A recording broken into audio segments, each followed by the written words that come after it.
All right. Good morning, afternoon, evening, TADAT friends around the world, and welcome to this TADAT coffee chat, where we will be celebrating the first 10 years of TADAT, discussing the impact and the lessons learned, and reflecting about priorities and directions for the next 10 years. We will be building on, but not necessarily limiting ourselves to the excellent report, 10 years of assessing tax administrations globally, which I'd like to remind you is available for download at the TADAT site. My name is Ronnie Nielsen. I'm a tax administration specialist and proud TADAT assessor with a background in the Danish Tax Authority. With me, I have a wonderful panel of true tax administration connoisseurs who are uniquely positioned to discuss this topic. Catherine Baer, Deputy Director of the IMF Fiscal Affairs Department and a true TADAT champion. Jimena Acedo, Cindy Negus, and Elizabeth Gavin, Liz for short, who are all senior economists with the Fiscal Affairs Departments and can all boast extensive experience with TADAT and capacity building. Jimena also is part of the TADAT Secretariat. And finally, Maureen Kidd, esteemed IMF expert who has worked with Jimena and others on the report and is a familiar face in the TADAT community. Just a few practicalities before we begin. We expect this chat to last 45 minutes. We encourage you to raise questions in the chat. We'll try to pick up on those as we go and before we wrap up. And finally, should you wish to experience this again or share the experience with others, a recording will be made available through the usual TADAT channels. That's it for introductions and housekeeping. I hope you have your favorite cup of coffee, tea, mate, chocolate, or other preferred brew or infusion at hand, because we're about to start this coffee chat. Catherine, I'd like to start by turning to you to paint the big picture around this. What are we celebrating and why is it a big deal? Well, Ronnie, thank you so much for that lovely introduction. It's just wonderful to see all my colleagues around the table, around the coffee chat this morning. And I just want to say what a pleasure it is to be here. So as you know, the TADAT was launched in 2014. And really, in all of our view and all of our experience, that's been nothing short of revolutionary, because before there was no standardized external also assessment of tax administration systems around the world. So the fact that we have a TADAT, that we were able to design a standardized, widely applicable diagnostic assessment tool, means that we now are able to look at tax administrations in a consistent, standardized, and systematic manner over time and across countries at different levels of development. So this includes, of course, the emerging market and developing countries, where there is a great need for continue to build tax and revenue institutions as part of state building and capacity building. The TADAT is also unique in that it provides different kinds of organizations to come together to undertake these assessments. And that means we get to know each other, we work together, we collaborate, and we have the findings of the assessment in this collaborative manner. And that's very, very valuable. So tax administrations, as a result of the TADAT assessment, can assess their relative strengths and their relative weaknesses.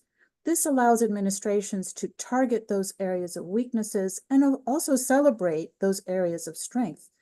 There have been more than 180 assessments since 2014, and of those, 135 have been of national tax administrations. That's a lot of assessments. And that provides a rich source of insight into how tax administrations are operating around the world. It's an important source of evidence-based reform too, and that's an important aspect. This is not based on a whim or an impression, but actual evidence. And finally, it's really important to be able to have a TADAT to be able for tax administrations to deliver their needed services, their core services, and meet their development goals. Thank you, Catherine. This indeed bears testimony to how TADAT has changed things. I'd like to hang on to the theme of how these many assessments have created a rich evidence base. Jimena, you led the preparation of the 10 years of assessing tax administrations globally report, leveraging this evidence base.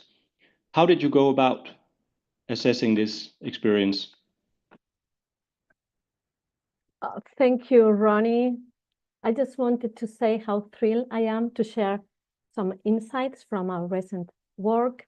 We really dive deep into the data from all the national TADAT report, and it wasn't just quite a quick glance at some figures. We did a thorough examination of all the information gathered over the years, and it gave us a fantastic opportunity to reflect on the wealth of experience accumulated through these TADAT assessments that Catherine was mentioning.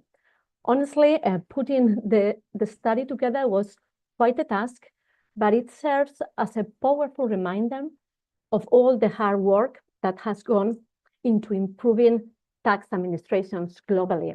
And here we are looking at everyone involved, right? Like from the tax officials on the front lines of these reforms to the international organizations providing technical support and training. And we discovered a lot of really interesting things. One of the takeaways from our study is just how much TADAT has contributed to driving important reforms in various countries.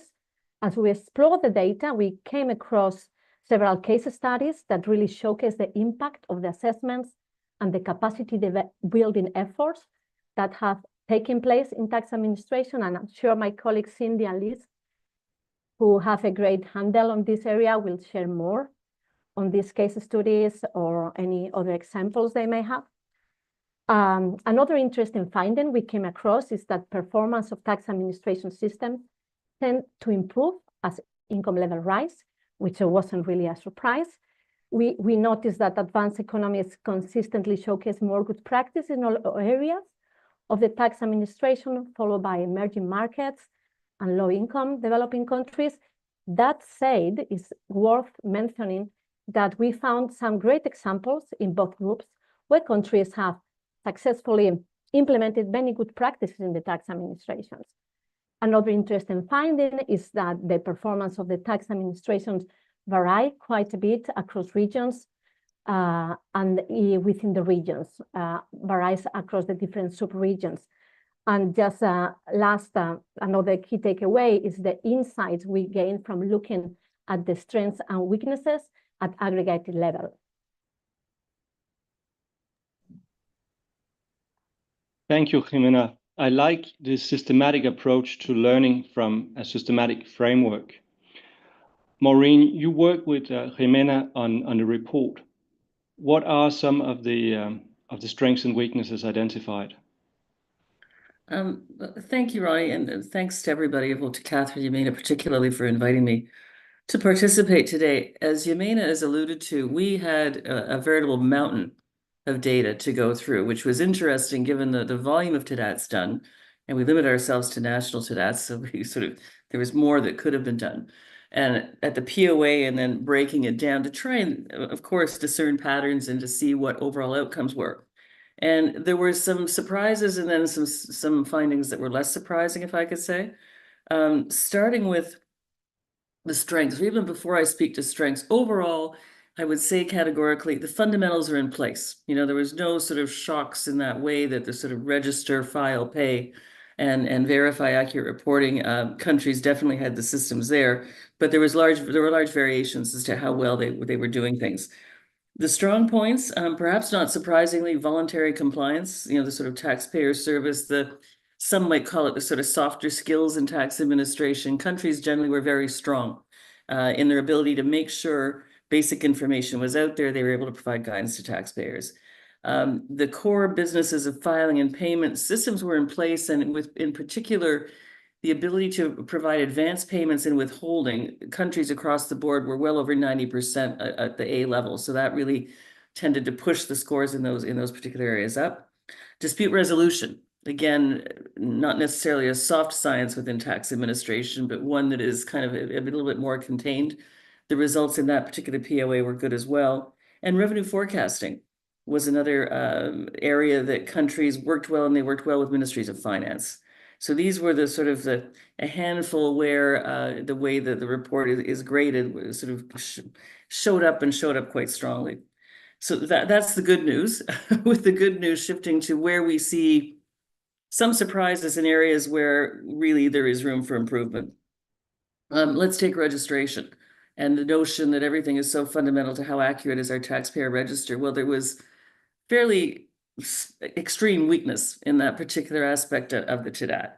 And that sort of flowed through to filing and payment, where again, these are the sort of the core businesses, the main machine of tax administration. We found that I think it was in corporate income tax, the on-time filing rate was at 50%, which that's one tax in particular. You'd certainly expect a stronger outcome than that. I think it was a little over 90% in the large taxpayer populations. Again, given the sort of the relationship tax administrations have with that segment and the efforts that we go to. We, frankly, Yamina and I were surprised with that as an outcome. And it's certainly something that countries will need to pay attention to, I think, or look at more closely. Non-filers, again, chasing the debt and chasing collections. I think over 80% of the countries really weren't at what you would consider good practice. And so there's certainly work that has to be chased going forward. So those are with the core, what I would consider the core sort of responsibilities of tax. When you look at things like risk management, effective compliance risk management, effective use of digitalization and analytics, sort of next generation skill sets, if you will, or programs, it was a very mixed bag of results. POA 2, risk management, is one where I think an awful lot of countries struggle. Of course, as Yamina said, advanced economies, you would see much higher scores. Regionally, I think Western Hemisphere and Europe, you would see much higher scores. But there's certainly work to be done on it, really embedding the notion of risk management and making sure countries have the tools that they need to advance it. Just some statistics out of all these that just give you an idea of what the struggle we had. Only 10% of countries really were able to demonstrate a system of risk management, so fairly low. With regard to audit, a quarter of countries in the TDAT have audit manuals, which, I mean, that's just a basic to sort of control how the work is handled and to make sure it happens consistently.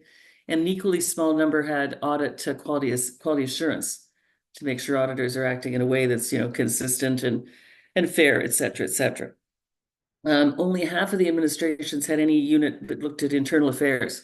So matters around corruption and anti-corruption, which again, we know tax administrations, at least there's the perception there that there are real issues and challenges.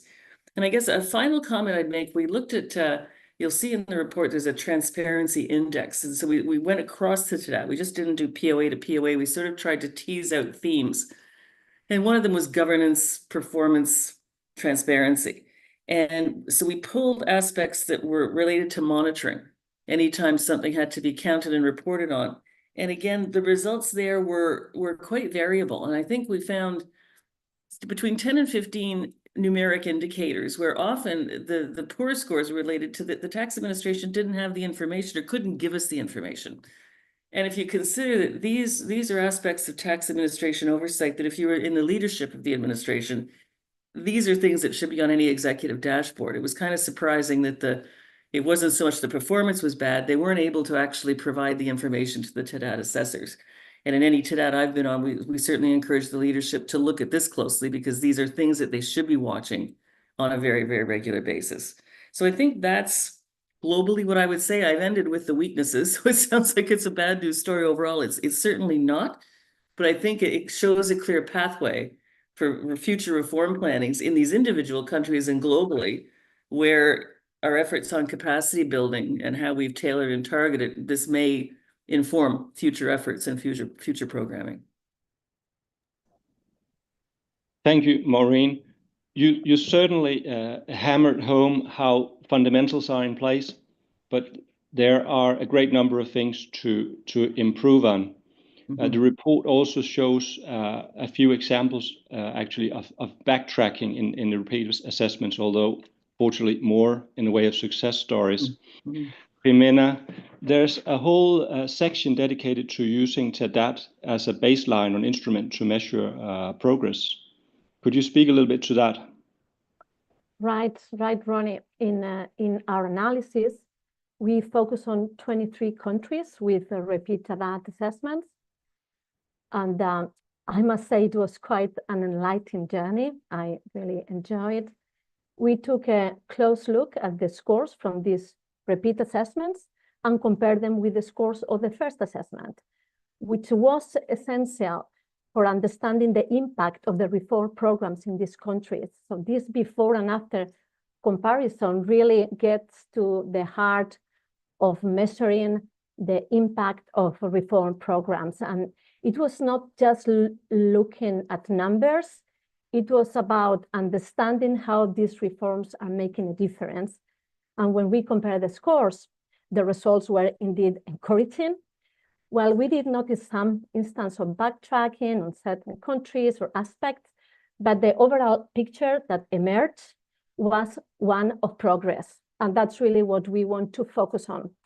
While progress has been made in all areas of the tax administration, the most notable advancements were seen in the areas of supporting voluntary compliance and the VAT refund system, which is very important. And what is even more promising is that the progress was made across all regions. So it wasn't limited to just one part of the world. We saw positive change everywhere, Africa especially. Additionally, we saw progress in the fragile and conflict-affected states, which is particularly encouraging because this region, these countries often face unique challenges and seeing advancement. I think there is a testament to the resilience and the dedication of those involved in tax administration's reforms.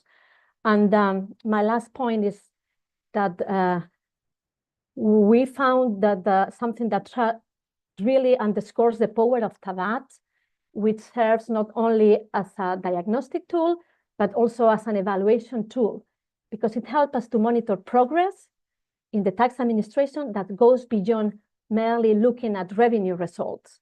It provides a broader perspective on how tax administrations are evolving over time. So in summary, there are always challenges to address, and Maureen was mentioned some of them, but the overall trend is one of meaningful progress, and that is something to celebrate.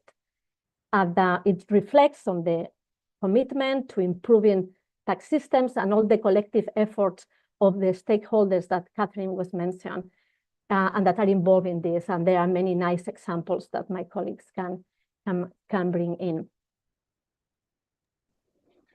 One of those nice examples is Nigeria, which progressed a lot between assessments. Liz, you know this case well. Can you share details and expand on what ingredients went into this success story?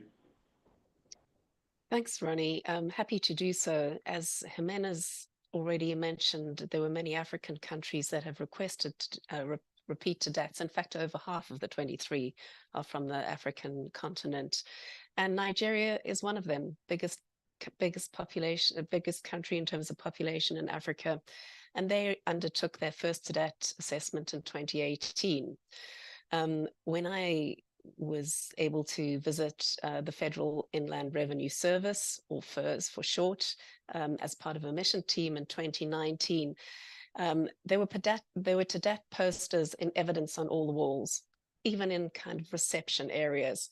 And in the course of meetings with officials, it was evident that the training on TADAT had provided them with a picture of what good tax administration looks like.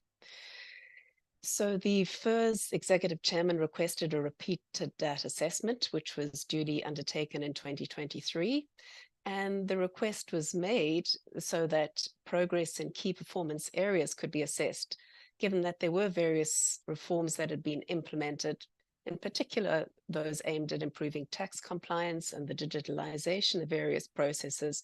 And this was as part of FIRS's medium-term plan over the years 2021 to 2025. And in that TADAT, what was found of the 28 similar indicators across the two TADATs, the second assessment resulted in an improved score in an impressive 11 of these indicators. That's 39%. And so these systematic reforms that have been taking place over several years, such as using IT and taxpayer registration for filing payment, gathering of third-party data from both government agencies and the private sectors, had clearly borne fruit. But the story doesn't end there, because FERS recognized that further improvement was possible and desirable. And so they, like many tax administrations with which FAD works, requested a post-TDAT mission in order to prepare a program to develop a new reform plan to further improve compliance and mobilize revenue. And thereafter, a project to provide capacity development to support the implementation of the plan. And so the support, I have to mention, it's already been mentioned by Jimena earlier, but the support of several CD partners, some of whom provided financial support, was really important to FERS during execution of their first reform plan. And a range of CD partners will continue to play a vital role in the ongoing reform agenda. And in fact, this is also true of our engagement with other tax administrations. We find that coordinated contributions of a range of CD partners, guided by an overall plan, is a really successful model for sustained capacity development. This inspires hope, and also there are good sound lessons in this case for tax authorities and their partners looking to drive reform.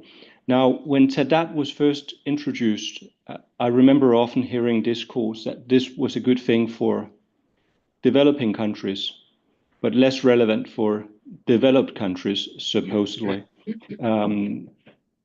I'd like for us to touch on the relevance to developed countries and perhaps challenge that notion. Cindy, you have experience with tax authorities both in developed and developing countries. What is your take on this? Well, thank you very much for the invitation to come and for your question. So, I would say that, well, first of all, TDAT is a standardized tool, and it does serve as a vital resource for all countries, which of course includes advanced economies, which really demonstrates its versatility and its relevance across various levels of development. And, to originally put this together, it was certainly influenced by pilot assessments. And one of those certainly was conducted in advanced economies, and I'll give Norway as an example, which really provided critical insights and that shaped the design of the whole model. And the sustained interest from tax administrations in advanced economies and utilizing TDAT really does underscore its broad applicability and usefulness in identifying areas for improvement. I mean, TDAT assessments often reveal unexpected blind spots, regardless of the level of development of a country, because no tax system is flawless, and every country can benefit through an evaluation of its practices. And I think it is this critical introspection which is really essential. And of course, that is essential regardless of the type of economy we're dealing with. And certainly, it's been demonstrated that advanced economies can learn a great deal from TDAT assessments. Thank you. Thanks, Cindy. It's good to emphasize that TDAT is for everyone, and that perhaps is a good segue to how TDAT is also a community of practice and of thinking about tax administration. Catherine, I know you're passionate about this theme. In what sense can we talk about a TDAT community? Why is this important, and what are you doing to nurture it? Thanks for that important question, Ronnie. And indeed, I think one of the big advantages of the TDAT is that it has created a common language regarding tax administration and a community. So let me just say a quick word or two about the common language. So the fact that we have a standardized tool with standard indicators, benchmarks, descriptions of what we mean by good practice in these 9 different areas of tax administration, it sounds fairly straightforward and reasonable, but the fact we hadn't had that before. And so everyone is looking at the same information and thinking about the same ideas and aspects of tax administration systems as institutions, as their processes, as their people, as their IT systems. So creating this common language, I think, has been extremely valuable for tax administration officials internally, for tax administrations between themselves, and tax administrations for those of us who are working to improve the way they work. And that, we can't really overstate the significance of that. Part of it is also creating a community. There are more than 600 registered TADAT assessors. That means that 600 experts have certificates in TADAT, and 4,000 people have taken the TADAT course. And as colleagues have mentioned, there have been more than 180 assessments in more than 100 countries. So activities like what we're doing today, podcasts, coffee chats, all of this common dialogue that TADAT has created has made us all really ambassadors for TADAT.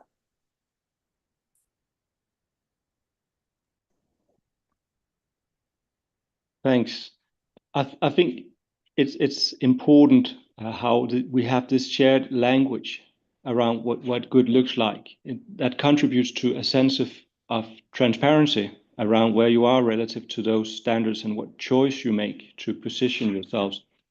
Yet TADAT is not alone in this landscape.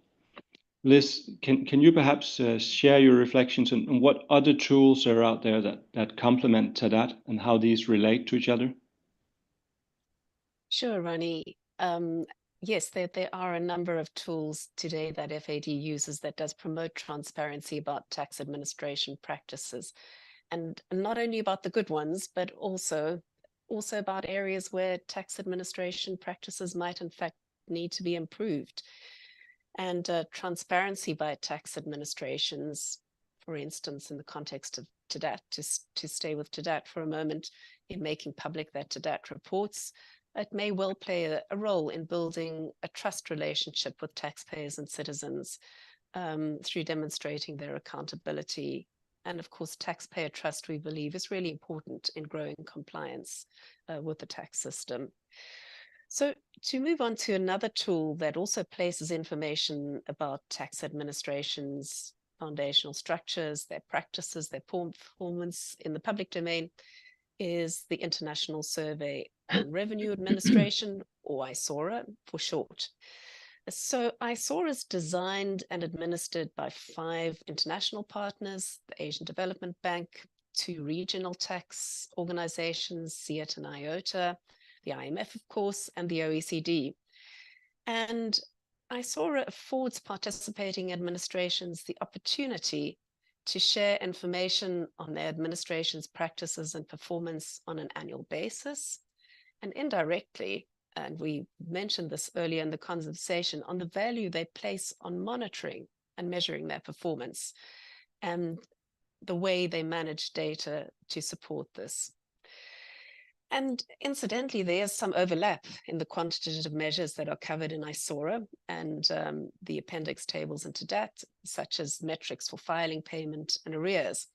So in fact, an honest annual completion of ISORA could in fact give an administration some sense of their progress or not against TADAT POAs. An additional perspective to bring on the ISORA database, which covers 9 fiscal years, and there have been contributions by over 180 tax administrations, is that this database provides data supporting comparative analysis of an administration's practices and its performance against that of peer administrations. So this benchmarking against peers can also be used to inform tax administrations' reform plans so as to become more effective in fulfilling their mandate, and ultimately, of course, in collecting revenue that enables the provision of government services to citizens. And of course, all stakeholders in the tax administration actually have access to the ISORA database. And so this brings us back to the point of greater public transparency and public accountability by the tax administration and its contribution to building the trust of citizens.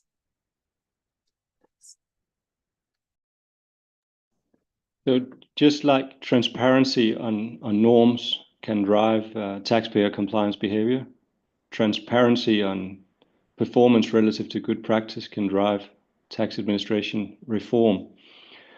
Maureen, you painted a very vivid picture of strengths and weaknesses before. I'm still fully absorbing that, even though none of it should have come as a surprise to me. I would like for us to also touch on some of the lessons learned through 10 years of TADAT.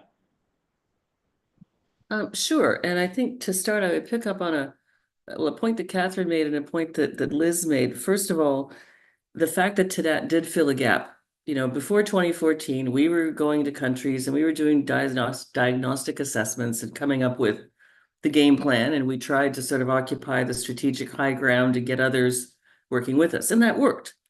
But what it didn't have was this notion of a consistent, rigorous approach where there were sort of specific standards that we were looking to achieve. And I think TADAT really has filled that gap. Well, in the style of PIFA, which our PFM colleagues have had for years. I mean, that's what it has given, I think, to the business of tax administration. To Liz's point, it also, and well, also to Catherine's, it has created a language and a sense of ownership or community when you work in the administrations that have had experience with one TADAT or two TADATs. The people involved start to use the language of TADAT, which in a lot of places in the world, the African continent, lower income economies where the hill to climb to get to sort of good practice is steeper, shall we say.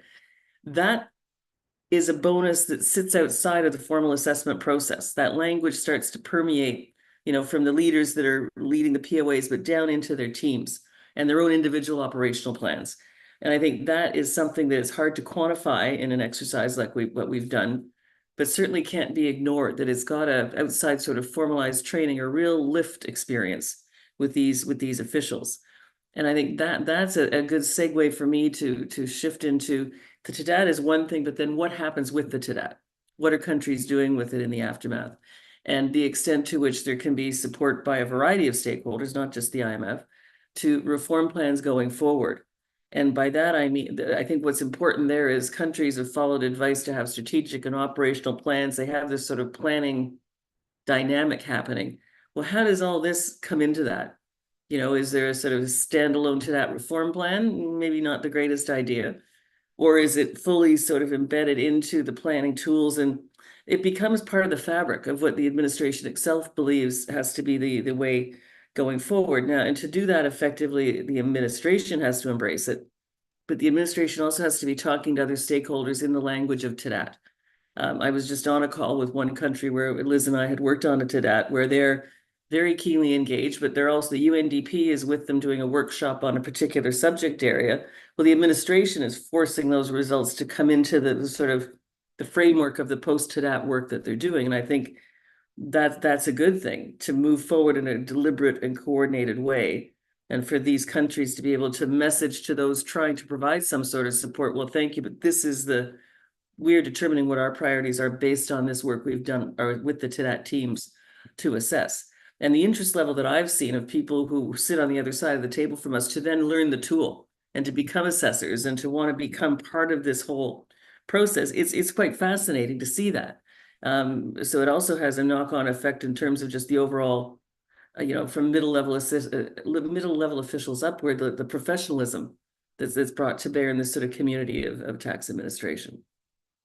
I think that those are sort of the key things to add on a more optimistic or positive note than my last intervention may have conveyed. Thanks, Maureen.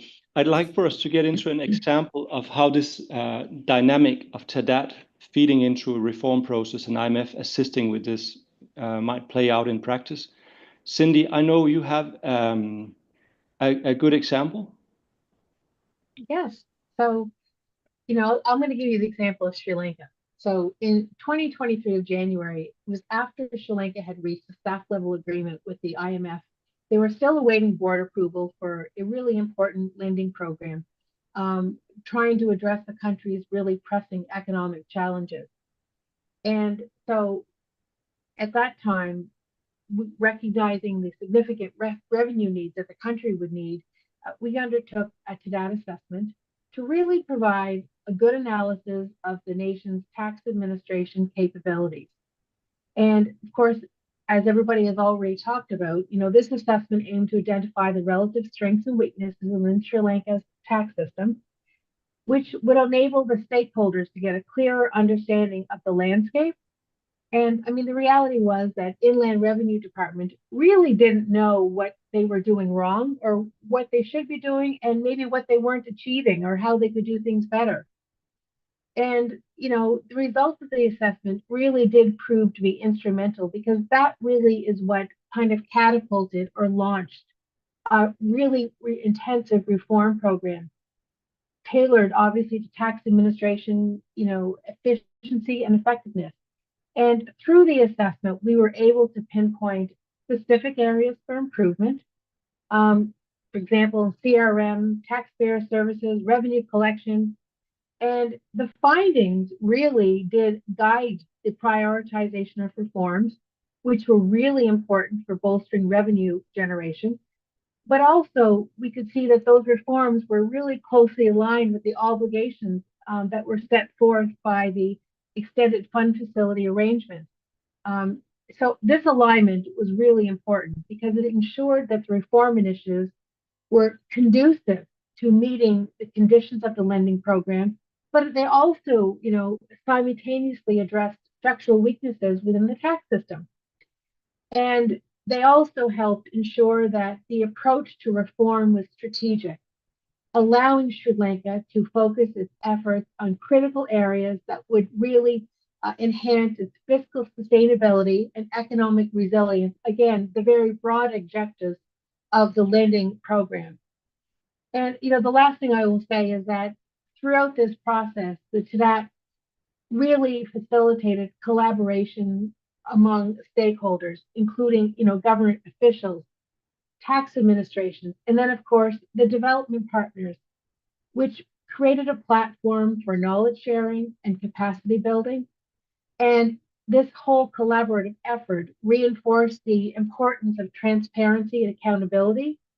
And you know what? It really helped establish a culture of continuous improvement. So, and really, so I think it's safe to say that it was the TDAT assessment that started reform in Sri Lanka, and it's been going really well. Thank you. It's good with another success story.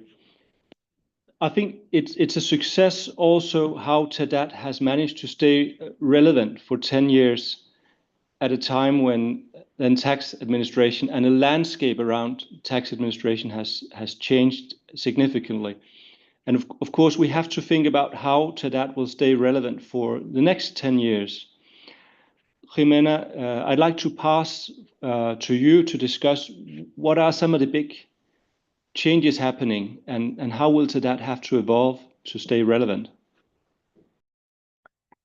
Thank you, Ronnie.